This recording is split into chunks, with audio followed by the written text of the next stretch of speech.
All right, everyone. Dan Crenshaw appears to have gone insane. Oh, wait. He was insane to begin with. He's lost it quite some time ago. He's the cool dude with an eye patch in Congress who repeatedly has come out against anything populistic.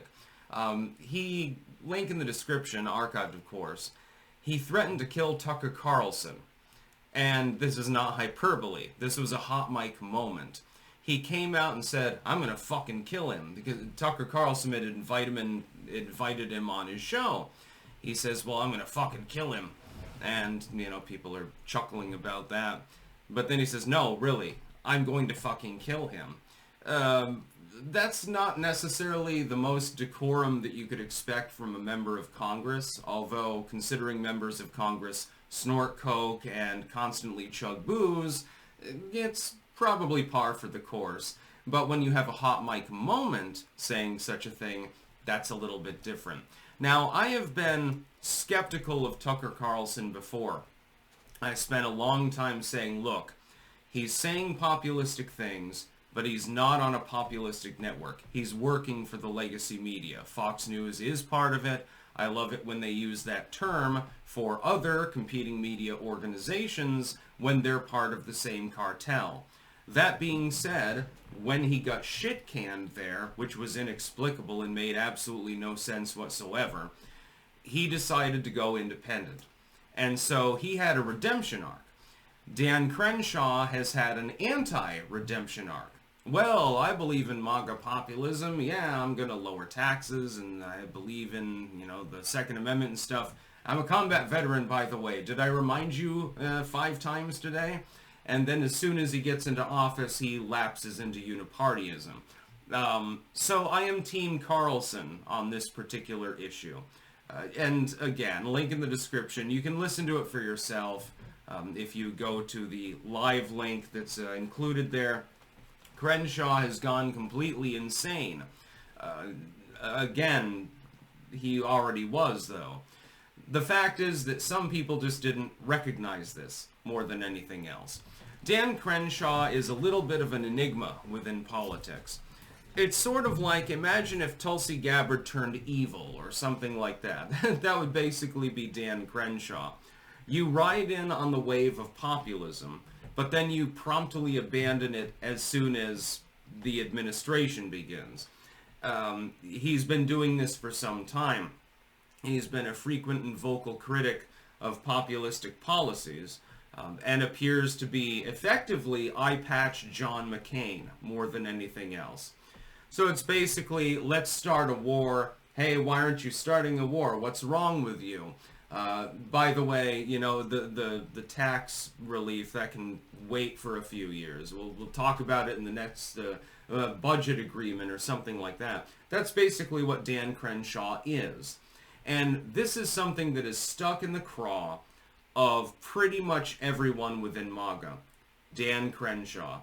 Pretty much everyone agrees on the basic premise of Dan Crenshaw being a sellout more than anything else. And he is. That's the thing. Sometimes we use hyperbole within politics. Like you call Biden the devil, or you call Trump, Orange Man bad, or something like that. Sometimes, though, the aversion is definitely, it's deserved. In Dan Crenshaw's case, it's deserved. The fact is that Dan Crenshaw is using the fact that he wears an eye patch to look cool while being fucking lame. That's all that it is.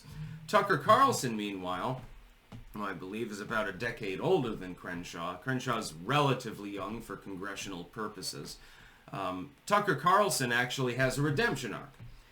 He went from legacy media, Carrie Lake would follow suit as well, goes from legacy media, knows the ropes, understands how they work, and decides to go fully independent and says, fuck it. I don't need your network. I can make plenty of money on my own. Now he exclusively posts on Twitter, actually, which is hysterical. And he's doing fairly well. Whereas Dan Crenshaw, he started out sort of being like the social media dude. And now he's gone lamestream cable, basically. He's become boring, old hat, and new hat. It's inexplicable. I mean, I don't understand how you can crash and burn your own career that quickly, because he hasn't been there that long. That's what amazes me. You have gone in on the winds of change with MAGA, and then you promptly decide, I'm just going to ignore everyone. You think you're going to get reelected, asshole? I don't think so. Not when you're threatening to kill Tucker Carlson. I think he has more fans than you. Just saying. I mean, that's just my own personal opinion. I read through this article. I mean, it's amazing. A Republican congressman from Texas was caught on a hot mic Monday apparently threatening to kill former Fox host Tucker Carlson. In an exchange with a British journalist, Representative Dancrenshaw called Carlson the worst person and said they never met in person, although Carlson is inviting him on the show. "If I ever meet him, I'll fucking kill him," said Crenshaw, a former Navy SEAL. So, I mean, he's probably capable of doing that, who represents a Houston area district.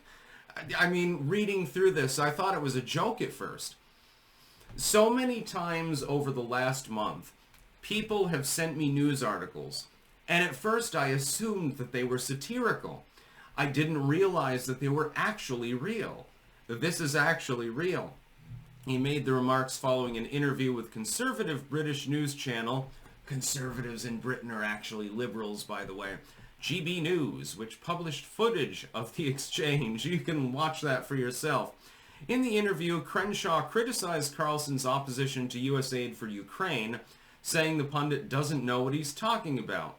The two have long traded barbs via social media, with Carlson mocking Crenshaw as one of the dumbest Republicans, which is true, and Crenshaw deriding Carlson as a cowardly, know-nothing elitist, which is, well, I mean, he is an elitist. He's probably worth $100 million or something, but how much did Dancrenshaw make in trading this week, A Carlson ally, Georgia Republican Representative Marjorie Taylor Greene, MTG to the rescue, asked Crenshaw on X whether he had threatened her friend. The congressman denied it, answering, "Lol, no." But he did.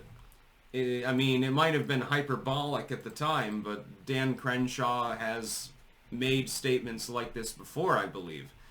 So it doesn't really surprise me. He's no friend of Tucker Carlson. And Carlson's like, "Well, come on my show. We'll talk." But then Crenshaw's saying, "Well, if I ever see him, I'm going to fucking kill him." Yeah, I'm going to have to take Team Carlson on this one. I think that most of you out there probably do the same, assuming you've seen the story. And it's being widely circulated. There's a reason for that. That's about all. Peace out.